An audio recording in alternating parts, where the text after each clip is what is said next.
Hello everyone, welcome to GS education classes. My name is Geeta. उम्मीद करती हूँ कि आप सब लोग जो है बहुत ही बढ़िया होंगे और अपनी जो तैयारी है बेहतर तरीके से कर रहे होंगे। आज हम डिस्कस करने वाले हैं प्रीवियस ईयर क्वेश्चन पेपर। और प्रीवियस ईयर क्वेश्चन पेपर में जो मैं आप लोगों के साथ डिस्कस करने वाली हूँ हिंदी पैडागोजी। ठीक है, हिंदी पैडागोजी के जो है क्वेश्चंस करने वाले हैं और ये टोटल 15 क्वेश्चन है, क्योंकि 15 जो क्वेश्चंस हैं वो आपके जो है अपठित गद्यांश और पद्यांश से आते हैं। लेकिन जो पैडागोजी 15 नंबर के, ये आपके एक भी नंबर इससे कटेंगे नहीं, क्योंकि इसमें मैं आप लोगों को बताने वाली हूँ कि पैडागोजी के क्वेश्चन ये कैसे जाते हैं या किसी भी क्वेश्चन को करने के पीछे क्या अप्रोच का यूज़ किया गया है, किस तरीके से जो है आप लोगों को इनके क्वेश्चन को करना है। ठीक है, तो वीडियो लास्ट तक देखिएगा अगर आप चाहते हैं कि पैडागोजी के क्वेश्चंस एक भी गलत ना हो तो। ठीक है, तो चलिए स्टार्ट करते हैं। देखिए पहला क्वेश्चन क्या है। बच्चे सामाजिक अंतःक्रिया के माध्यम से भाषा अर्जित करते हैं। सामाजिक अंतःक्रिया मतलब अपने समाज में रहकर एक दूसरे से बातचीत के द्वारा जो है भाषा क्या करते हैं, अर्जित करते हैं। तो यह विचार का प्रतिपादन किसके द्वारा किया गया, यह विचार किसने बताया। तो सामाजिक अंतःक्रिया की बात केवल एक मनोवैज्ञानिक करते हैं, वो है वाइगोस्की।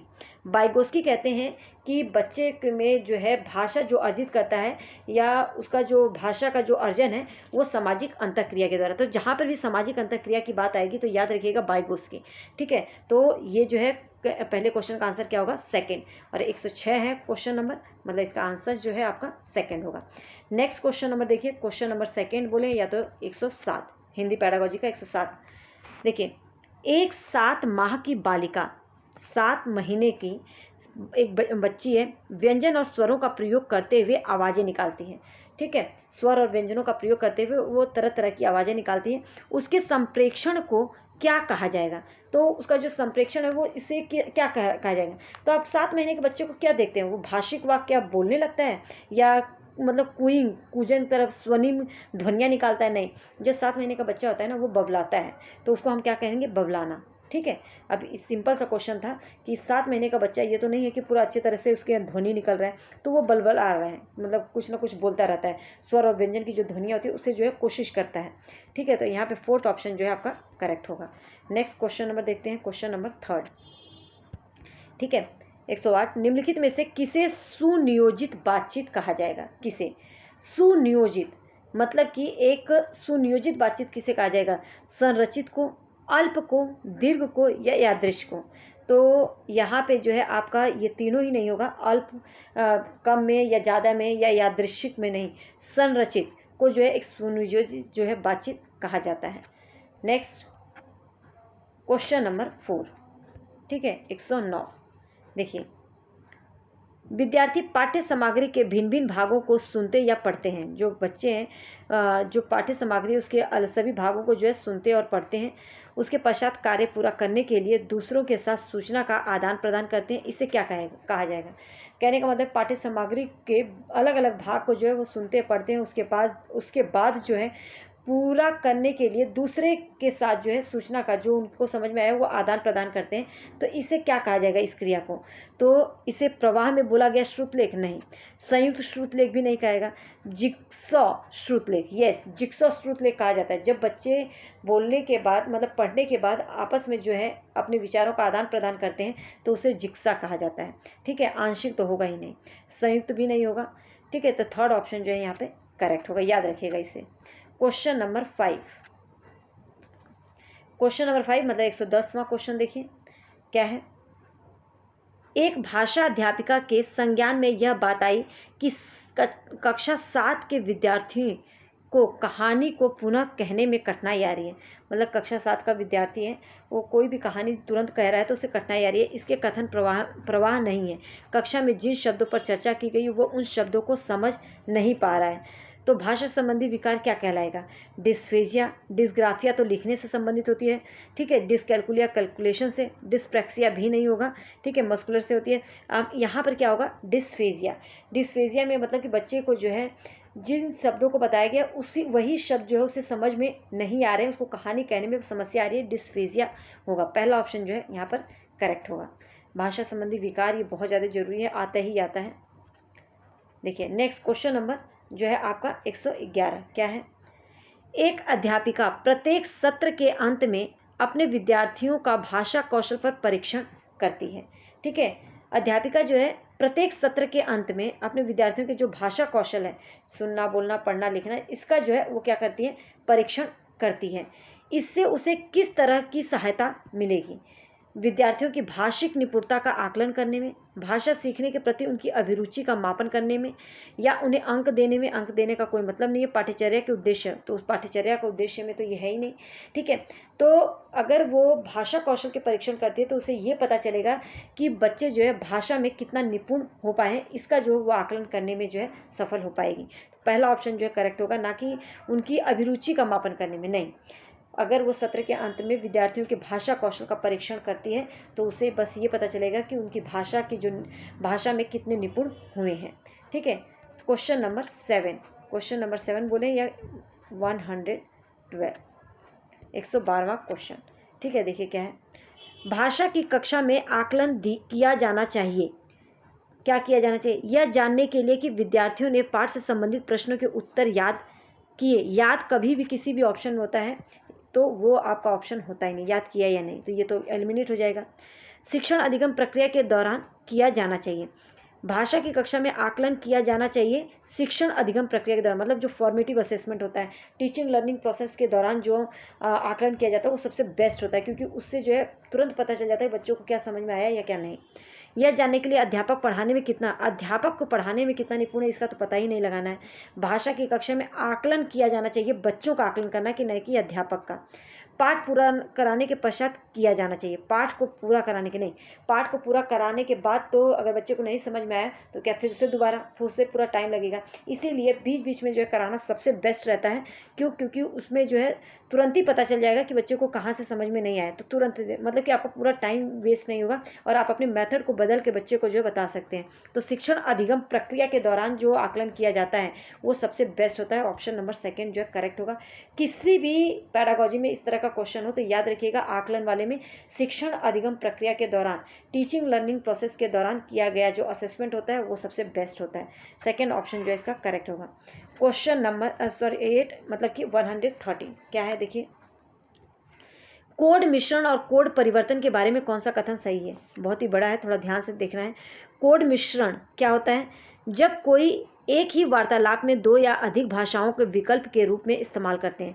मतलब कि जब कोई व्यक्ति वार्तालाप में 2 या 2 से अधिक भाषाओं को विकल्प के रूप में इस्तेमाल करते हैं, जबकि कोड परिवर्तन वह है जब कोई एक भाषा से कोई एक शब्द या वाक्यांश, मतलब कोई कोड परिवर्तन में कोई एक भाषा से कोई एक शब्द ले लिया जाता है या वाक्यांश ले लिया जाता है, या दूसरे शब्द या वाक्यांश के भाषा बोलते हैं। तो इनमें से कौन सा कथन सही है? तो क्या ये सही है? नहीं। कोड मिश्रण और कोड परिवर्तन एक दूसरे के पर्यायवाची हैं? बिल्कुल भी नहीं। कोड मिश्रण वह है जब कोई एक ही वार्तालाप में एक भाषा से कोई एक शब्द या वाक्यांश या दूसरा शब्द या वाक्यांश दूसरी भाषा का बोलता है। मतलब कोड मिश्रण जो होता है ना, एक ही वार्तालाप में कोई भी एक भाषा से या तो शब्द हो सकता है या वाक्यांश हो सकता है या किसी भी दूसरी भाषा का वाक्यांश बोलता है। जबकि कोड परिवर्तन में वह है जब कोई भी 2 या 2 से अधिक भाषाओं का विकल्प के रूप में इस्तेमाल करता है। तो ये वाला जो है करेक्ट ऑप्शन होगा, आगे हमें देखने की जरूरत नहीं है। कोड मिश्रण और कोड परिवर्तन एक अलग क्वेश्चन था, इसको ध्यान रखिएगा, ठीक है। निम्नलिखित में से कौन सा कथन पठन और लेखन कौशल के मध्य संबंध को दर्शाता है? कौन सा कथन? 114वां है, देखिए, एक बच्ची जो लिख नहीं सकती वो पढ़ भी नहीं सकती। क्या जो लिख नहीं सकते वो पढ़ नहीं सकते? ऐसा नहीं होता। निम्नलिखित में से कौन सा कथन पठन और लेखन कौशल के मध्य को दर्शाता है? पठन, देखिए, एक बच्ची जो लिख नहीं सकती वह पढ़ नहीं सकती, तो ऐसा क्या सही है? पठन और लेखन कौशल एकीकृत समावेशित है। मतलब कि अगर कोई बच्चा लिख पा रहा है तो इसका मतलब उसे पढ़ना आता है। अगर कोई लिख नहीं सकता ना तो वो पढ़ भी नहीं सकता। अरे जब आता ही नहीं है, समझ में ही नहीं आ रहा, उसका अर्थ ही नहीं पता, मतलब कि पढ़ना ही नहीं आता, तो वो लिखेगा कैसे? तो पठन और लेखन के संबंध में जो बेस्ट सही बात है वो ये कि पठन और लेखन जो है एक दूसरे में समावेशित है, ठीक है। ये नहीं कि कोई लिख ले रहा है तो वो पढ़ नहीं पा रहा है, या पढ़ ले रहा है तो वो लिख नहीं पा रहा है, ये गलत है। पृथक पृथक सीखना चाहिए, ऐसा नहीं है, सब एक साथ चलता है। यदि कोई बालक इनमें से किसी एक कौशल में अच्छा है तो निश्चित रूप से वो दूसरे में भी अच्छा होगा, ऐसा नहीं है, ठीक है। इसका सेकंड ऑप्शन करेक्ट है कि ये दोनों एक दूसरे में समावेशित है। 110 या 115वां क्वेश्चन बोले, ठीक है, देखिए क्या है। एक अध्यापक विद्यार्थी को रेखांकित शब्दों के स्थान पर सही विकल्प देने के लिए कहती है। एक अध्यापक है, विद्यार्थियों को रेखांकित जो शब्द है उसके स्थान पर सही विकल्प देने की बात मतलब देने के लिए कहती है। वह किस कौशल का आकलन नहीं कर रही है? इनमें से किस कौशल का आकलन जो है वह नहीं कर रही है? श्रवण का, ध्यान से, तो बिल्कुल श्रवण का तो कर रही है, क्योंकि एक अध्यापक विद्यार्थियों को जो रेखांकित शब्द के स्थान पर एक सही विकल्प के लिए देने के लिए कहती है, तो कौन सा नहीं कर रही है वो पूछना है। तो श्रवण का तो कर रही है। लेखन का, तो लेखन का यहाँ पे लेखन का नहीं कर रही है। क्यों? क्योंकि इसमें लिखने के लिए नहीं बोल रही है। ठीक है, पठन का कर रही है, सुनने का भी हो रहा है। तो याद रखिएगा, यहाँ पर जो रेखांकित शब्द के स्थान पर सही विकल्प देने के लिए कहती है, वह जो रेखांकित है उसमें से किसका आकलन नहीं कर रही है? तो इसमें देने के लिए कहती है। ठीक है, तो लिखने का नहीं कर रही है। पढ़ना, सुनना और ध्यान देना, तो ये तीनों ही शामिल ही होगा। तो सेकेंड ऑप्शन जो है इसका करेक्ट होगा, जिसका वो इस पर ध्यान नहीं दे रही है। नेक्स्ट क्वेश्चन नंबर 116, प्रक्रिया आधारित लेखन उपागम के चरण। बहुत ही इजी है। लेखन पूर्व, प्रारूपण होना चाहिए, फिर संशोधन, संपादन, प्रकाशन। देखिए ये तो नहीं होगा कि पहले ही प्रकाशन हो जाएगा। देखो लेखन पूर्व तो सबसे पहले लिखा जाता है। लिखने के बाद जो है उसका प्रारूपण किया जाता है, फिर उसमें संशोधन किया जाता है। संशोधन पहले आ गया, संपादन तो भाई अभी नहीं होगा, संपादन तो बाद में होता है। प्रारूपण हो जाएगा, फिर प्रारूपण करने के बाद उसका संशोधन किया जाता है, फिर उसका संपादन किया जाता है, फिर उसको जो है प्रकाशित किया जाता है। यहाँ पे पहला ऑप्शन ही करेक्ट होगा। नेक्स्ट क्वेश्चन नंबर 117, देखिए, विशिष्ट तथ्यों को जानने के लिए किया गया जो पठन है, विशिष्ट तथ्यों को जानने के लिए जो किया गया कथन है वो क्या कहलाता है? किसी भी विशिष्ट तथ्य को जानना है तो आपको एकदम बारीकी से पढ़ना पड़ेगा। सरसरी पठन तो करेंगे नहीं, डिकोडिंग ये तो होगा नहीं, तो बारीकी से पढ़ना। इजी क्वेश्चन था। नेक्स्ट क्वेश्चन नंबर 13, 118, कक्षा में सामाजिक भाषा को समुन्नत करने के लिए अध्यापक को क्या करना चाहिए? एक कक्षा है, उसमें सामाजिक भाषा को समुन्नत करने के लिए जो अध्यापक है उसको क्या करना चाहिए?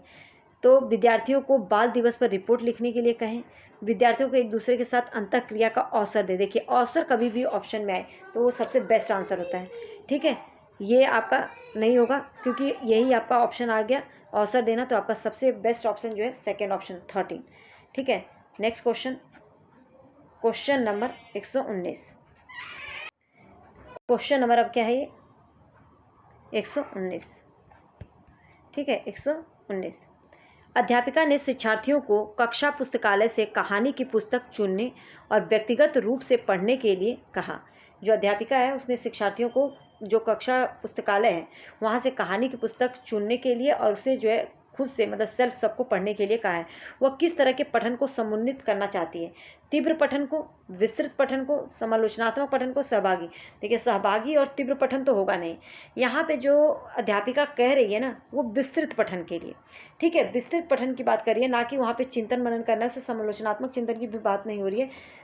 यहाँ पे जो है वो पुस्तकालय में जाकर एक कहानी चुनने को कहती है और उसको सबको खुद से पढ़ने के लिए, ताकि लोग जो है एक विस्तृत रूप से उसे जो है उसका अध्ययन कर सकें। तो सेकंड ऑप्शन जो है यहाँ पर करेक्ट होगा। ठीक है, नेक्स्ट, अब यहाँ पे देखिए क्या अप्रोच यूज़ किया गया है। अगर यहाँ पे कहने का मतलब है यहाँ पे बच्चे के हिसाब से, आप ये नहीं सोचेंगे कि हाँ मतलब कि इसमें बच्चा जो है पढ़ेगा, एक चिंतन करेगा, समालोचनात्मकता का जो है उसमें उसकी क्रिटिकल थिंकिंग जो है उसकी जो है विकसित होगी, या सहभागी पठन करवाना है, नहीं। यहाँ पे जो है बच्चे के हिसाब से, क्योंकि बच्चे को जो है स्वयं खुद पढ़ने के लिए बोल रही है, तो इसका मतलब है स्वयं पढ़ने का, तो उसको एक विस्तृत पठन कर सके, खुद से उसे पढ़ना है तो उसको ध्यान से पढ़ सके। तो यहाँ पे सेकेंड ऑप्शन इसलिए करेक्ट किया गया है। क्वेश्चन नंबर 15, लास्ट क्वेश्चन, कक्षा 6 की अध्यापिका अपनी कक्षा में बच्चों की वर्तनी और विराम चिन्ह विधान में सुधार लाने के लिए विभिन्न गतिविधियां करवाती है। ठीक है, मतलब कि बच्चों की जो वर्तनी है और विराम चिन्ह है इसमें सुधार लाने के लिए अलग अलग जो है एक्टिविटीज़ करवा रही है। इससे विद्यार्थियों को किस तरह से मदद मिलेगी? प्रवाह का संवर्धन, पढ़ने के लिए थोड़ा ना बोल रही है कि प्रवाह का संवर्धन होगा। ठीक है, या श्रवण कौशलों का संवर्धन, ये भी नहीं होगा। सटीकता में सुधार या शब्द संपदा में सुधार, तो शब्द संपदा की तो बात ही नहीं हो रही। यहाँ पे बोला जा रहा है कि उसकी वर्तनी और उसके विराम चिन्ह, तो उसकी जो सटीकता है उसमें जो है सुधार आएगी। ठीक है, तो यहाँ पे श्रवण कौशलों में भी नहीं, क्योंकि यहाँ पे बच्चे के जो है क्या किया जा रहा है कि उसकी वर्तनी सही हो, उसका जो विराम चिन्ह है विधान में सुधार लाने के लिए जो है वो एक्टिविटीज़ करवा रही है। तो यहाँ पे जो है श्रवण, शब्द संपदा और प्रवाह का संवर्धन ये तो होगा ही नहीं, सटीकता में उसके सुधार आएगा, वो और बेहतर तरीके से जो है लिखना सीखेगी। तो उम्मीद करती हूँ कि ये सभी क्वेश्चन जो है आप लोगों के लिए हेल्पफुल होंगे।